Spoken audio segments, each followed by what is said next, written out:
por parte de los exchanges en relación a los fiscos. Los criptoactivos tuvieron una ganancia, como todos bien deben saber, de entre el 1000% al 1500% solo entre el 2020 marzo y 2020-21. O sea que, más o menos, para que tengan una idea, el valor de Bitcoin estaba en $9.600, un Bitcoin haciendo una paridad en marzo del año pasado, y este año actualmente supera los $64.000, únicamente un Bitcoin. Si bien el valor cayó en los últimos días un poco, debido a las prohibiciones de compra-venta en Turquía. Ese fue uno de los motivos por los cuales cayó un poco el valor últimamente.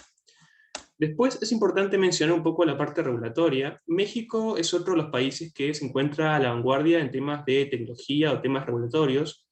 México actualmente es el único país en toda la región que posee una ley fintech. La ley fintech mexicana regula 4 puntos, como son los activos virtuales, los criptoactivos, la asesoría financiera y otro elemento clave que es el llamado crowdfunding, que después vamos a ver qué es el crowdfunding.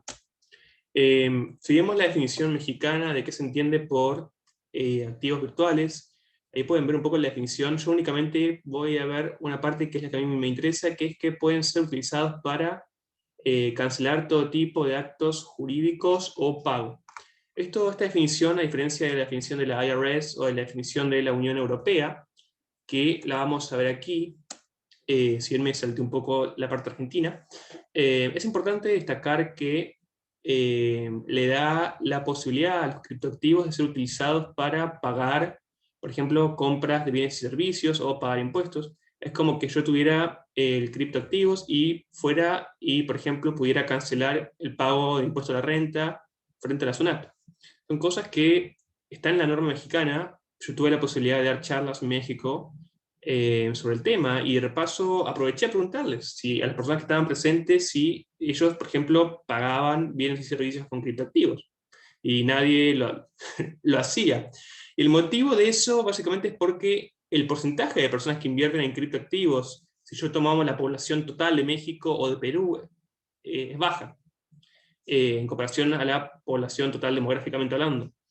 Y la gente que tiene criptoactivos o invierte, generalmente no va a utilizar los criptoactivos o la ganancia generada para pagar bienes y servicios. Porque generalmente la gente que invierte busca un retorno o una inversión para generar ganancias, no para pagarlos por servicios. Por otro lado, volviendo a un poco, me fui, Argentina es uno de los pocos países que posee una normativa que obliga a los exchanges, que son los intermediarios financieros, a brindar cierta información al fisco nacional, llamada Administración Federal de Ingresos Públicos, y lo que le dice es, bueno, dime quiénes son tus clientes, que son las personas que invierten dentro del exchange, y también obliga a que sepan cuáles son los saldos de las cuentas. Es importante saber, esto sería como por ejemplo que la SUNAT obligara a las empresas de intercambio, de compra y venta de criptoactivos, que les dijeran, bueno, dime quiénes son las personas que invierten contigo, cuáles son los saldos que poseen las cuentas, y bueno, y por qué es importante entender por qué pasa esto. Porque siempre que hay un régimen informativo, sea en Argentina, Colombia, Perú, cualquier país, lo más probable es que luego haya un régimen recaudatorio. Justamente ayer estaba hablando en Chile, en la Pontificia, bueno, en una universidad chilena, y la pregunta fue el tema de los datos, el tema de la protección de los datos. Es importante el tema de los datos completamente, porque si nosotros estamos frente a una nueva moneda, un activo virtual que en realidad no es nueva, porque se creó hace más de 10 años, pero si bien ha tenido últimamente mucha relevancia, el tema, claro, genera una ganancia increíble para la gente que invierte, y para los fiscos, o para el Estado mismo, también es importante saber quiénes están invirtiendo, justamente para después sacar un impuesto que grave o que obligue a las personas que inviertan, por ejemplo, a pagar impuestos a la renta. Después, más adelante, vamos a ver actualmente qué países tienen regulación fiscal en relación a esto y cuáles no. Por supuesto que en Latinoamérica no hay ninguno que tenga regulación fiscal. Sí, por ejemplo, en Estados Unidos, casi 36 estados actualmente de los 50 poseen regulaciones generales sobre qué son las Bitcoin, los límites, los alcances. Vamos a ver algunos ejemplos más adelante. y también, por ejemplo, Alemania posee regímenes de tributación. La Unión Europea viene trabajando arduamente en el llamado Digital Finance Package, que es básicamente una regulación para las nuevas tecnologías. Es una regulación que busca regular distintos puntos, desde el llamado crowdfunding. El crowdfunding, me adelanto un poco a la presentación, crowdfunding se entiende como el financiamiento colectivo que se lleva a cabo a través de rondas de inversión, y es una forma más ágil de recaudar financiamiento por parte de las fintech o de cualquier tipo de empresa, en realidad, porque esto no es únicamente para las fintech, si bien se aplica mayormente en la fintech o startups, y lo que buscan es básicamente buscar capital de una forma más rápida que acudir a un banco de forma tradicional. Bueno, vamos a pasar ahora rápidamente a las monedas estables. Dentro de los criptoactivos yo dije que también existían. Está Bitcoin, que la oferta y la demanda del mercado son los que determinan su valor, y la paridad en dólares. Eso significa que si sucede algún evento extraño, calculo que lo deben conocer, por ejemplo, a Elon Musk, el CEO de Tesla, el fundador de Estados Unidos. Él, por ejemplo, si sale un gran comprador y compra muchos bitcoins, el precio del bitcoin sube. Ahora, si, por ejemplo, hay una prohibición en algún país de comprar o vender bitcoins o de utilizar la moneda baja. Entonces, estos son factores que lo que te dicen es que el precio del bitcoin, como un ejemplo de una moneda sin un respaldo virtual, está íntimamente relacionado a la suba o baja de su valor. La volatilidad y el arte de la especulación son los que determinan justamente cuánto vale Bitcoin. Puede valer hoy $50.000 un Bitcoin, mañana 55 o 60.000. Y justamente la volatilidad es lo que no permite que el Bitcoin sea una moneda o una posibilidad de utilizarla para cancelar obligaciones. Las monedas estables, como acá pueden ver en la slide, se crean a partir de esta gran problemática. Y a partir de eso, los bancos, la banca tradicional y también los gobiernos se ven amenazados frente a este nuevo modelo de finanzas descentralizadas que buscan alterar, son disruptivas en relación a todo el orden bancario tradicional. Por eso es que hace 2 semanas salió China con la primera moneda estable respaldada por las reservas del país creada. Japón también trabajando en lo mismo, una moneda estable creada por el Banco Central de dichos países. Concepto de moneda estable, ahí lo pueden ver en la filmina. Una moneda estable es una moneda que tiene un respaldo en un activo físico. Eso quiere decir, por ejemplo, las llamadas Tether o DAI, que funcionan dentro de las monedas digitales. Está la red blockchain y la red Ethereum. Son 2 redes distintas. Yo no me voy a meter a hablar tanto en detalle de las mismas porque esto no es para una charla de ingeniería, pero es importante entender que las monedas estables son monedas que tienen una paridad real en dólares, por ejemplo, minerales, oro, dependiendo del tipo. Si ustedes ahora, por ejemplo, buscan en Google Petro, el Petro es la primera moneda estable que creó el país de Venezuela, que está respaldada por las reservas de dicho país. El tema es que es muy controvertida porque en Venezuela todos sabemos que tienen una situación macroeconómica y microeconómica muy compleja. Tienen leyes que, restricciones de todo tipo, políticamente hablando, si bien no voy a hacer no voy a dar mi opinión sobre dicho sistema, pero tiene mucho que ver la inmigración de dicho país a otros países. Volviendo al tema, las monedas estables, por ejemplo, ustedes compran no sé, una DAI, bueno, la DAI un DAI vale, no sé, ciertas cantidades de dólares. Y ese respaldo está hecho porque la empresa, que es el exchange que creó dicha moneda, tiene la misma cantidad de dólares supuestamente en cuentas bancarias. En Argentina, por ejemplo, ahora se está trabajando para sacar la primera moneda estable con respaldo en litio. Entonces, bueno, uno diría, bueno, yo compro 2 monedas estables o 3. Puedo ir y pedirle a la empresa a la cual se la compré que me dé la paridad en litio. Y es algo bastante abstracto de pensar, pero sí, en realidad debería cumplirse de dicha paridad. En oro o en dólares, sí, es más creíble, es más plausible, que uno puede hacer un cash out, compro, no sé, 100 DAI o X cantidad de Tether, bueno, quiero que me den a cambio la paridad en dólares o en oro. Bueno, son preguntas si en realidad se cumple o no, debería cumplirse. ¿Se cumple? Sí, parcialmente. Antes de pasar a estas preguntas que yo siempre me he efectuado, como por ejemplo si el futuro de la economía es justamente la criptoeconomía, estas monedas que hemos visto hasta ahora pueden llegar a reemplazar el modelo tradicional económico. Eh, y es una buena pregunta. Nuevamente, como el modelo de DeFi viene a reemplazar un poco lo que es el modelo tradicional. En el modelo DeFi, ahora lo voy a explicar, es un modelo de finanzas descentralizadas que lo que plantea es que no se necesitan las instituciones tradicionales para poder operar y comprar y vender activos. Justamente parte de la premisa de lo que es la desregulación y también la descentralización. Frente a esto, los bancos han creado justamente, como dije antes, las monedas estables. Casos que pueden googlear es el yuan digital, también pueden googlear el petro en el caso de Venezuela. Otra de las preguntas es si deben regularse o no estas nuevas tecnologías y cómo. Si bien es bastante complicado saber si tienen que estar reguladas, yo no sé si ustedes invierten o no en dichos activos. Es un mercado bastante nuevo que tiene mucha más volatilidad que todo lo que es el mercado Forex, por ejemplo, el mercado de divisas o el mercado de stocks, de acciones. Tiene mucha más volatilidad en cuanto a la suba y baja de las mismas. Bueno, otro de esto es un poco más complejo de entender, ¿qué son los tokens? Dentro de los criptoactivos está también lo que se llama token. El token vendría a ser el equivalente, para explicarlo, a una acción de una empresa.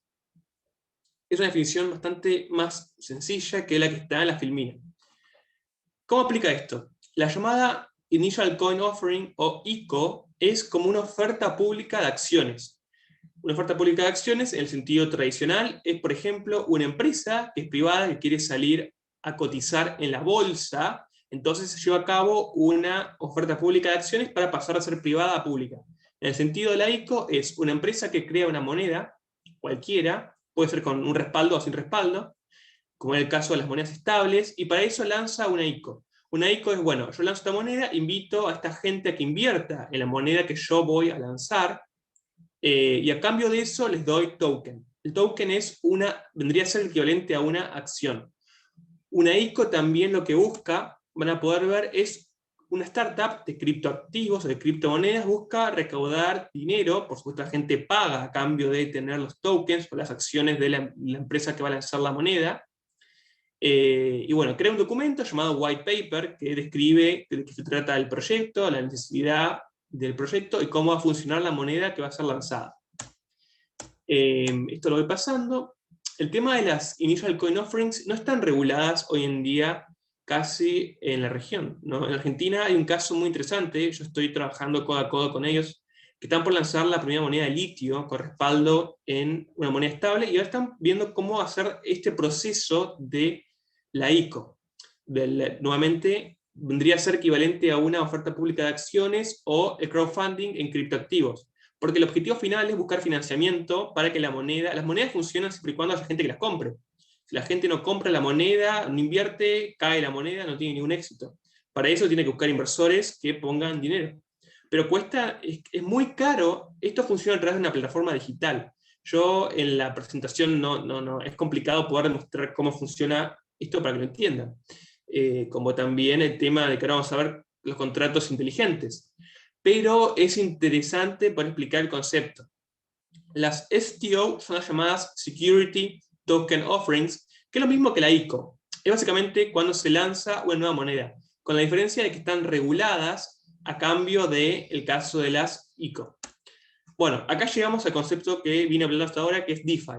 ¿Qué es el DeFi? El DeFi son las finanzas descentralizadas que justamente pone en jaque a las finanzas tradicionales, a la banca tradicional, a los gobiernos, y por eso buscan regular todo el tema de criptoactivos.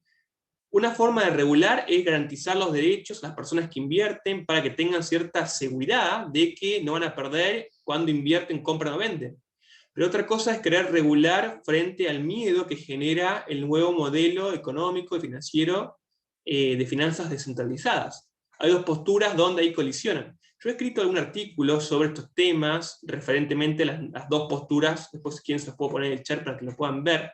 Igualmente es un tema que se viene trabajando hace un tiempo, no es algo tan nuevo así en Latinoamérica, en Europa no. Y el modelo DeFi lo que busca es, por ejemplo, que uno puede operar sin tener un número de seguro social, sin que haya autoridades que tengan que identificar al comprador o vendedor, porque lo que plantea justamente es el anonimato. El modelo de blockchain, de criptoactivos, parte de la teoría del anonimato. No se sabe bien quién compra, quién vende, o sea, uno sabe, pero no sabe los agentes gubernamentales. En el caso de Perú, la SUNAT, Argentina, AFIP, Chile, Servicio de Impuestos Internos. Bueno, ahora pasamos rápidamente a cuáles son actualmente los países que tributan o que tienen regulados en temas fiscales los criptoactivos. Les puedo ya adelantar que en Latinoamérica hay ninguno. Así que no, eso, si ustedes invierten criptos en Perú, Argentina, Chile, no hay ningún problema porque no van a tener que pagar impuestos de renta. Ahora, los hechos que generan a nivel mundial, más que nada en Europa y Estados Unidos, y Asia, el tema de tener que pagar criptos son dos. La tenencia de criptoactivos. Cuando uno invierte en criptos hay dos posibilidades. Una es compra y venta, que genera una ganancia, porque uno va a comprar y vender para tener ganancia, no para tener pérdida. Y la otra es lo que se llama hacer holding, o holdear, que es comprar criptoactivos, mantenerlos, sube el valor y no venderlos por un plazo largo de tiempo. Es una inversión a largo plazo frente al trading, que es una inversión a corto plazo. Estados Unidos cuenta con, trata a los criptoactivos como una propiedad, o sea, podríamos decir un tema patrimonial, un bien patrimonial, y lo grava dentro de impuesto a la renta y también a las llamadas ganancias de capitales o capital gains. Estos son algunos de los hechos que graban. El hecho imponible, quizás ustedes no saben bien lo que es un hecho imponible. Rápidamente, el hecho imponible es lo que genera la obligación de pagar un impuesto. En IVA, por ejemplo, podría ser la venta de servicios o bienes y servicios. En impuesto a la renta, estos son los casos que generan que los contribuyentes tengan que pagar el impuesto a la renta o el impuesto de ganancias de capital en Estados Unidos. Usar la criptomoneda para comprar bienes y servicios. Acá podemos ver que en Estados Unidos ya las leyes estaduales, porque esto no es a nivel federal, prevén algunos hechos que generan la obligación de pagar impuestos estaduales. Por ejemplo, usar criptos para compra y venta de bienes y servicios, o criptos obtenidos de grupos de liquidez. Ahí pueden ver los distintos hechos. Reino Unido. Reino Unido es otro de los países, Reino Unido, regiones, porque no es un país, que viene a regular algunos conceptos también dentro de las ganancias de capitales o impuesto a la renta, el tema de las transacciones de criptoactivos. Los grava con ganancias de capitales de entre el 10 y 20% y también tasas de impuesto a la renta que van desde el 0 al 46%, dependiendo de qué parte del Reino Unido nos encontremos. Alemania es el país de la Unión Europea que posee menor, podríamos decir, tributación dentro de lo que son los criptoactivos. Incluso la compra y venta de criptoactivos de uso personal se encuentra exenta, no tributa ningún tipo de impuesto. Ahí se hace una diferencia entre la habitualidad en la operatoria y también si uno lo usa con un fin comercial o con un fin personal.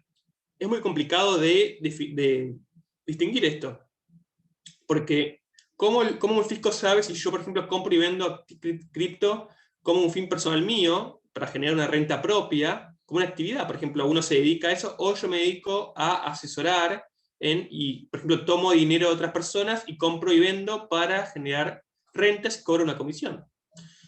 Es complicado de poder distinguir estas posturas, no es nada sencillo. Justamente los regímenes informativos, como el caso de Argentina, que es un régimen que apenas se aplica, justamente la información, a partir de ahí uno puede hacer un análisis y ver cuál es la actividad real. En el caso de Alemania, la distinción justamente de si es con una finalidad comercial o con una finalidad personal. Bueno, pasamos rápidamente a qué son los contratos inteligentes. Contratos inteligentes, yo acá estoy hablando de dos temas que están relacionados, voy hablando en un sistema incluso productivo. Esto, aparte de un nuevo modelo financiero, también explica un nuevo modelo de producción. O sea, vienen a modificar todo el modelo general de producción desde la época de Ford, del Fordismo a la actualidad. Pero bueno, eso ahora voy a explicar cómo funciona este nuevo modelo de producción. Contrato inteligente, ahí pueden ver una definición, es un contrato digital, el cual se lleva a cabo entre dos partes, puede ser comprador-vendedor, empleador-trabajador, y la particularidad que tiene son dos. Una que está llevado a cabo en la red blockchain o en códigos de bloques. Podría haber explicado qué es blockchain, pero en esta oportunidad no lo explico porque no es un tema de ingeniería, pero son códigos, digamos, que aseguran la trazabilidad de las operaciones, que tienen una seguridad que no puede ser hackeado, por ejemplo, donde poseen el código hash, entre otros. Es importante marcar que los contratos inteligentes, mucha gente piensa que viene a reemplazar, que no va a haber más abogados, que el trabajo de los escribanos no va a ser más importante, y eso no es así, eso es una falacia, no es algo que sea cierto. Al contrario, viene a plantear todo un nuevo paradigma donde los abogados, los economistas, la gente todos que trabajan con contratos, que es la matriz, digamos, de las personas que contratan, la voluntad de las partes como principio general de los contratos, tiene que entender qué es. Contratos inteligentes es un contrato digital que también tiene un formato en papel cuando uno lo genera, y la única particularidad es que únicamente puede ser cancelado mediante criptoactivos. No puede ser cancelado mediante ninguna, no con dólares, no euros, nada, únicamente con criptoactivos. Características: usan la tecnología DLT, bueno, mantienen algunos registros digitales a través de los nodos. Igualmente ese tema ya nos excede un poco en la exposición. Y acá un poco ver, Estados Unidos, es importante entender que los contratos digitales vienen de la mano de blockchain y por ende de criptoactivos, porque Bitcoin, por ejemplo, está creado en la tecnología blockchain. Estados Unidos, más de 36 estados poseen actualmente regulaciones sobre temas genéricos de blockchain y criptoactivos, en el sentido que explican cuáles son los alcances, qué puedo hacer yo con blockchain, dónde puedo invertir y dónde debo llevar a cabo. Este es un caso de la Blockchain Technology Act, en el caso del estado de Illinois, que también define los contratos inteligentes. Estados Unidos, Italia y Malta, ahí todavía no avanzamos, son los únicos países en realidad Italia, de Europa, que posee regulación que explica cómo se entienden los criptoactivos, los contratos inteligentes. La Unión Europea viene trabajando en la llamada Digital Finance Package, que tiene un modelo de regulación, un anteproyecto, que esperan que para el 2022 ya esté aprobada. El caso de Malta es el único país de todo el mundo que posee la llamada autoridad de aplicación, que fue creada únicamente con la finalidad de regular, auditar, certificar los contratos inteligentes, las operaciones de cripto en todo el mundo. No existe ninguna autoridad de aplicación en otro lugar que se haya generado de cero, que tenga como finalidad regular las operaciones cripto y las operaciones de blockchain. Después, bueno, la parte de incentivos fiscales la voy a saltear en esta oportunidad, por lo menos la parte de... Pero sí me interesa un poco analizar la parte de incentivos fiscales por tiempo, la parte de incentivos fiscales de Estados Unidos y de Europa. ¿Qué son los incentivos fiscales? Bueno, uno invierte en tecnología, posee, el Estado ayuda a las empresas o a los inversores que invierten en fintech o startups que tengan ciertos beneficios. En Latinoamérica generalmente suelen ser dos, que se repiten el 80%, en el caso de Perú también, deducción del 100%, deducción del 75%, amparadas por la SUNAT, siempre y cuando cumplan con algunos requisitos frente al Indecopi y frente a también el Concitec. En Estados Unidos existe el llamado Federal R&D Tax Credit, lo que explica básicamente es que va a haber deducciones, créditos fiscales cuando las personas inviertan en nuevas tecnologías, y se dividen en 5 tipos, en personas, subcontratistas, materias primas, utilidades. Y voy a pasar directamente a otro concepto que me interesa más, porque quiero hacer la charla más técnica y menos fiscal, el concepto de sandbox. ¿Qué son los sandbox? Uno se preguntará, ¿por qué este muchacho tipo me habla de sandbox? Sandbox son las cajas de arenas. La caja de arenas viene a ser directamente la traducción, donde los niños dan sus primeros pasos, y también es un espacio donde las fintech vienen a dar sus primeros pasos a partir de que se crea un producto nuevo. Sandbox es un espacio, digamos, físico en el sentido de la palabra, no real, que está regulado muy livianamente por las autoridades de aplicación. Lo que buscan es la inclusión financiera, es que las fintech puedan competir contra la banca tradicional.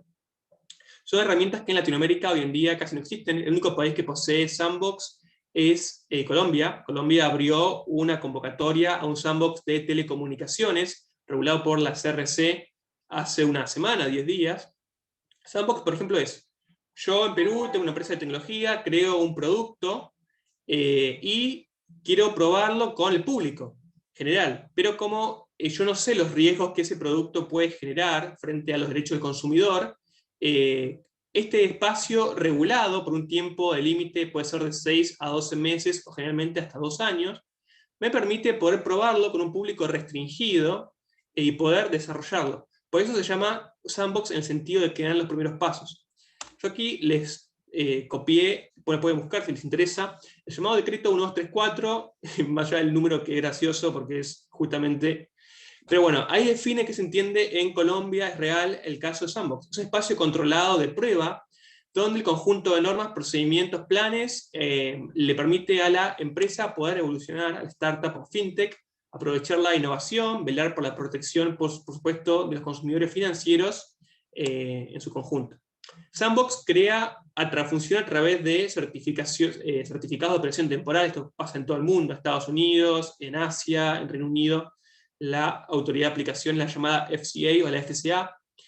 Y también, bueno, es importante entender cómo sería hasta ahora los conceptos que vimos. Todo parte con, yo tengo una empresa de tecnología llevándolo al mundo cripto. Una empresa de tecnología o una empresa crea un producto, entra en el sandbox para poder probarlo. Esto puede también ser un sandbox con empresas de cripto que quieren probar una moneda, ver cómo funciona, si es o no redituable, o un producto nuevo. Después llevan a cabo una oferta pública, en realidad llamada ICO, oferta de monedas tradicionales, donde buscan capital para el producto, la gente compra, y luego, una vez que el producto fue exitoso, que tiene el capital necesario, terminan haciendo contratos inteligentes con los proveedores y con los clientes para el producto. Ese sería el ciclo productivo nuevo que establecen las nuevas tecnologías, los nuevos fenómenos. El sandbox, justamente luego el crowdfunding, que ahora vamos a ver qué es rápidamente. En Perú tengo entendido que están buscando, ahora va a salir una nueva normativa que regula el fenómeno del crowdfunding. El crowdfunding, bueno, rápidamente, el crowdfunding se entiende que es una práctica que lo que busca es la recaudación a través de las startups o de la fintech. Acá es importante algo que no lo dije porque me lo salté en los incentivos fiscales, el tema de Colombia. Colombia es un país muy particular en tema de nuevas tecnologías y dicen que son los países, o se entiende que está a la vanguardia, porque aplican un modelo de economía distinto al resto de la región. Aplica un modelo llamado modelo de economía naranja. El modelo de economía naranja viene a aplicar conceptos de la relación de startup con emprendimiento. Pero eso no es nada nuevo. Sin embargo, si nos vamos a la década del 70, 80, en el caso de Bill Gates o en el caso de Steve Jobs, que arrancaron creando los productos, después terminó siendo Microsoft o incluso Apple, siendo multinacionales muy grandes, partieron con productos chicos en sus garajes, con amigos, se pueden ver en películas, en la vida real. Y esa es la idea de economía naranja, partir emprendimiento, tecnología, establecer la relación entre ambos productos, perdón, entre ambos conceptos, y eso es la economía naranja. Eso es importante decirlo.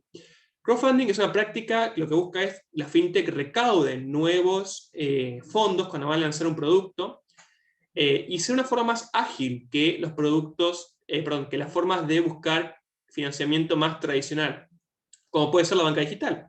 Como hasta ahora vimos, todos estos modelos y elementos desafían un poco a la economía clásica, a los modelos de financiamiento tradicional de la banca, el DeFi, que son las finanzas descentralizadas que vienen a establecer un paradigma completamente distinto al actual en cuanto a qué son las finanzas tradicionales. Claro, si yo soy un banco, soy un gobierno, y empiezo a ver que me cambian las reglas de juego, voy a poner un poco, me pone en jaque, y voy a tener que buscar la manera de poder ver cómo hago frente a esto. En Latinoamérica poco a poco comienzan a modificar las reglas de juego, en otras partes del mundo está mucho más avanzado. Y la forma de contrarrestar esto es la regulación. Justamente el otro día estaba escuchando una charla en Chile, donde están, por ejemplo, ahora por sacar la ley FinTech, que lo que busca es regular más que nada el crowdfunding en Chile, porque es una práctica que no está regulada, pero en Chile el crowdfunding se viene practicando, se viene llevando a cabo sin estar regulado hace más de 8 años. Y bueno, lo que buscaban es justamente lo que decían el presidente de la Sociedad FinTech chilena o asociación, era no regulen, porque regular es igual a limitar el crecimiento. Si usted nos pone reglas de juego desde el vamos a una fintech, a un proyecto de tecnología que está recién comenzando, justamente, y bueno, el miedo obliga a la regulación. Yo no digo que la regulación esté mal, creo que la regulación es necesaria en muchos puntos, más que nada para brindar claridad a la gente que invierte hoy en día en estos activos virtuales, que no se sabe muy bien con quién compra o vende, porque justamente es todo virtual, pero ese es un poco el tema. Por otro lado, el tema del crowdfunding, quiero pasar directamente ya para cerrar el caso de Perú. Perú creó el tema de crowdfunding, el decreto 013 del 2020, y el decreto fue creado el año pasado, el COVID, justamente con la finalidad en Perú de regular y incentivar el crecimiento de las pymes a través del llamado financiamiento participativo financiero. Y bueno, esto fue, digamos, una rápida charla de varios temas de las nuevas tecnologías. Espero que les haya servido todos estos nuevos elementos que hemos visto. Estos temas dan para hablar horas, literalmente conceptos de criptoeconomía, ICO, STOs y ICOs de todos los puntos de vista, pero quise hacerlo más rápido y más entretenido, porque incluso son temas que también al ser tan abstractos pueden aburrir incluso. Pero bueno, así que claro, bueno, espero que les haya servido y por supuesto quedo abierto a cualquier pregunta que tengan interés en este tema. Gracias, Juan. Por favor, si tienen preguntas, pueden hacer sus comentarios o sus preguntas por el chat, que yo voy a aprovechar para leer, para hacerle llegar a Juan. Yo tengo una consulta, pero puntual porque no sé. ¿Qué es a qué se atribuye el crecimiento tan grande del precio de las bitcoins? ¿Por qué han crecido tan exponencialmente en su valor si no tienen un sustento físico ni de activos, ni bueno, será la confianza de la gente? No sé, ¿a qué atribuís vos que tenga ese crecimiento tan importante? Bueno, el crecimiento, claro, se debe a varios factores, desde justamente la confianza generada en estos nuevos activos virtuales, como una forma de varios países de escaparle a las formas tradicionales de inversión.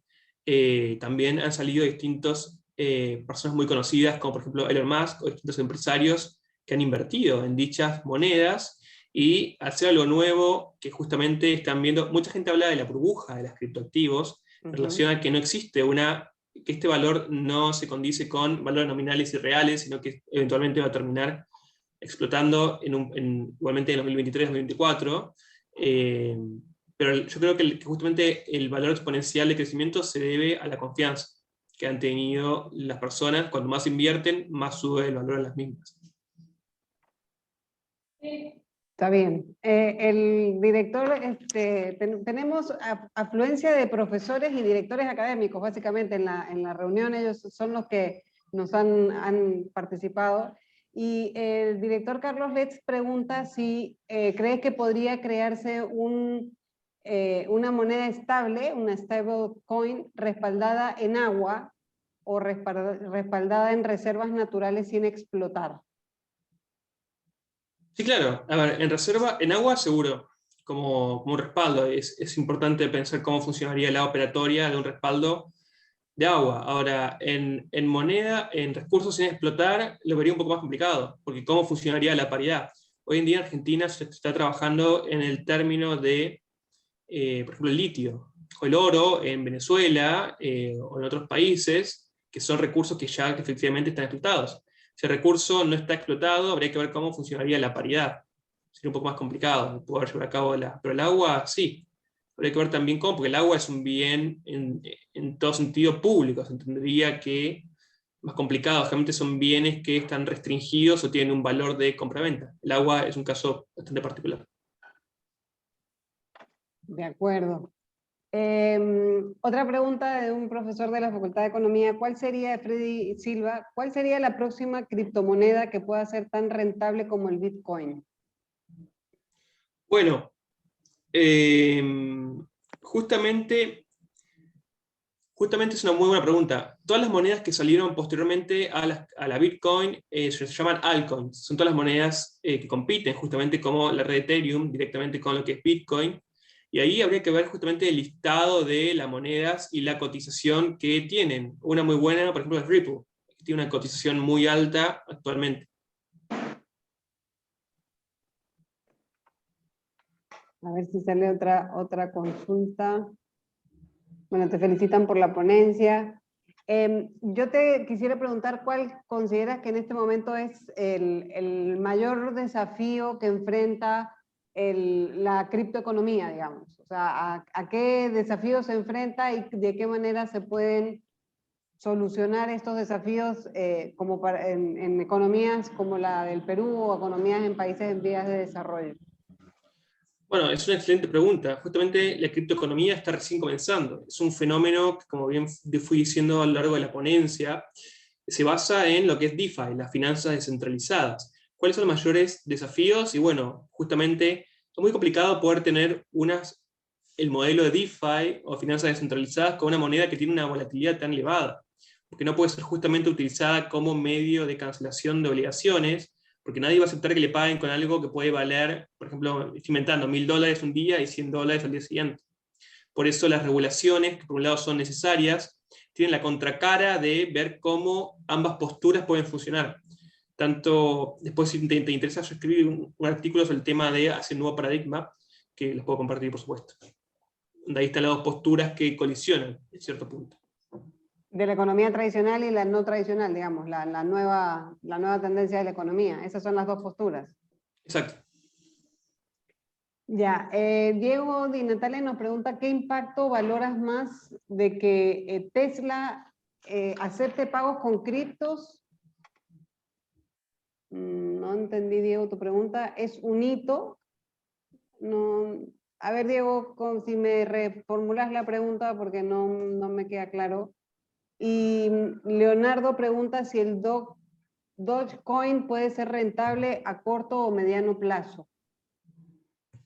En cuanto al Dogecoin, es una moneda que creció bastante últimamente. Yo diría que es más a corto plazo rentable que a mediano plazo, por el tipo de rentabilidad que ha tenido Dogecoin como moneda. El tema de aceptar pagos con cripto ha sucedido bastante en Mastercard. Varias empresas como Visa empiezan a aceptar pagos de criptoactivos y eso está llevando también al alza de los precios de los mismos. Es otro de los motivos por los cuales también suceden. Porque da estabilidad que una empresa como multinacional como Visa o Mastercard acepten pagos en dichos foros, ¿no? Aceptan pagos de deudas regulares, digamos, con criptomonedas. Está comenzando, poco a poco, sí. Diego lo que nos pregunta es sobre la noticia de que Tesla ya esté aceptando compras de autos con bitcoins. Sí, claro. Bueno, ahí venimos de la postura de que Elon Musk, que es el fundador de Tesla, que también es un fanático de los criptoactivos, y es el motivo por el cual ha sacado esta posibilidad, que lo que busca es justamente generar mayor confianza en la compra de los mismos. Sí, claro, es un hito, por supuesto. Es más o menos la misma línea de que estas empresas de tarjetas de créditos empiecen a aceptar el pago de deudas con criptomonedas. O sea, están en la línea de las empresas más grandes. Claro, pero aquí la diferencia es que lo que Tesla acepta es la compra de un auto, no el pago de una obligación con una tarjeta de crédito. Entonces es algo que también es muy, muy nuevo. Porque antes no se podían hacer transacciones con bienes, o sea, de criptomonedas con bienes, o sea, hacia bienes, sino entre criptomonedas. Antes se podía, inversión, o sea, la cripto funciona con básicamente una billetera virtual. O sea, si tengo una billetera, vos tenés una billetera, yo te transfiero, compro Bitcoin, te hago una transferencia, que es como una transferencia bancaria en la práctica, y vos después podés hacer un cash out y reemplazar, por ejemplo, Bitcoin por dólares. Por el respaldo. Exacto. En realidad sí, por la paridad. Bueno, con eso le damos respuesta a las preguntas que surgieron en el chat. Yo quisiera agradecer a todos los que han participado en la charla y agradecerle a Juan por su presentación. Y bueno, vamos a ver la posibilidad de trabajar en alguna cosa un poco más profunda, más larga a mediano plazo, pero agradecerte muchísimo por tu conferencia y por tu participación en la Facultad de Economía de la UPC. No, por favor, claro. A vos un agradecimiento y a todos los que estuvieron hasta ahora. Muchas gracias Buenas a noches. todos. Buenas noches. Que tengan un lindo fin de día. Hasta luego. Igualmente. Chao, hasta Gracias. luego. Chao. Por favor.